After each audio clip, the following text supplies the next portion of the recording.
కష్టపడ్డ కార్యకర్తకి ఏదో ఒక రకంగా చైర్మన్ డైరెక్టర్లు ఇవన్నీ ఉన్నాయి. సెప్టెంబర్ మాసంలో అన్ని భర్తీ చేస్తూ ఉన్నాం. రాష్ట్రంలో మిగిలిన చైర్మన్లు, మిగిలిన డైరెక్టర్లు, societies, market committees, temple committees అన్నీ కూడా భర్తీ చేయబోతా ఉన్నాం. అన్నిట్లో కూడా 70 నుంచి 80% కార్యకర్తలకు వస్తుంది. ఒక 20% కొత్త వారికి అవకాశం ఉంటుంది. కొత్త వారిని కూడా, కొత్త రక్తాన్ని కూడా ఆహ్వానించాలి కాబట్టి కొంత ఉంటుంది. దాన్ని అర్థం చేసుకోవాల్సి కోరుతూ 10 ఏళ్ళు టీఆర్ఎస్ ప్రభుత్వం చేసిన నిర్వాహకం చూశాం. వారు చేయని భూదోపిడి లేదు, వారు కేసులు పెట్టిన నాయకుడు లేడు మన దాంట్లో. ఎన్నిసార్లు గృహ నిర్బంధాలు, ఎన్నిసార్లు ఔజారస్తులు.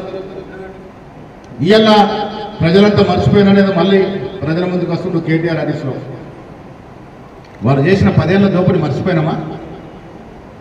వాళ్ళు ఇంకొక 5 ఏళ్ళు ఉంటే రాష్ట్ర పరిస్థితి ఏమయ్యేది? మళ్ళీ వాళ్ళ అధికారంలోకి వస్తే రాష్ట్ర పరిస్థితి ఏమవుతుంది? గద్దలాగా ననకపోతారు.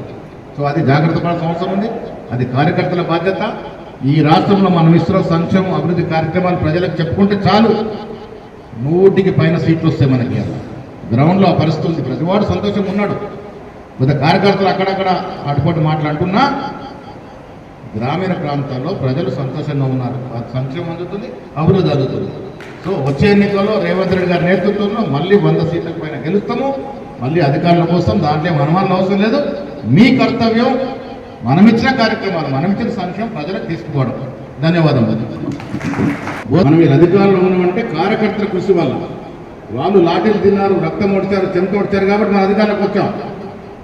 ఇవాళ నేను ఎమ్మెల్సీ అయినా, సుదర్శన్ రెడ్డి గారు మళ్ళీ ఎమ్మెల్యే అయినా, భూపతి రెడ్డి గారు ఎమ్మెల్యే అయినా మీ పుణ్యం, మీ కర్తవ్యం అయింది. కాబట్టి ఇవాళ మేమేంటంటే నా మనసులు, నగేష్ రెడ్డి మనసులు అనే మాట చూడకుండా ఎవరైతే పార్టీని వదలకుండా కాంగ్రెస్ పార్టీని నమ్ముకొని మండల కాంగ్రెస్ అధ్యక్షుల సేవలు అందించినారో, బ్లాక్ కాంగ్రెస్ అధ్యక్షుల సేవలు అందించినారో, జిల్లా కాంగ్రెస్ వివిధ హోదాల సేవలు అందించినారో, ఎన్ఎస్వై, యూత్ కాంగ్రెస్, మహిళా కాంగ్రెస్, సేవాదల్, కిసాన్ కాంగ్రెస్ సేవలు అందించినారో వారికి మొదటి ప్రాధాన్యత. నా తమ్ముడను, నా బంధువును, నా పనిచేసులను కాకుండా పార్టీ కమిట్మెంట్తో ఉన్న వ్యక్తులకి పదవులు ఇవ్వాలని మౌలికంగా నిర్ణయం తీసుకున్నాం. కొంతమంది ఉన్నారు 10 ఏళ్ళు 12 ఏళ్ళు పనిచేశారు. తీరా ఎన్నికల సమయంలో టీఆర్ఎస్ పోయారు, బీజేపీ పోయారు. వాళ్ళకి ఇవ్వలేదు. పార్టీ నియమబద్ధ ప్రకారం వారికి ఇవ్వలేదు.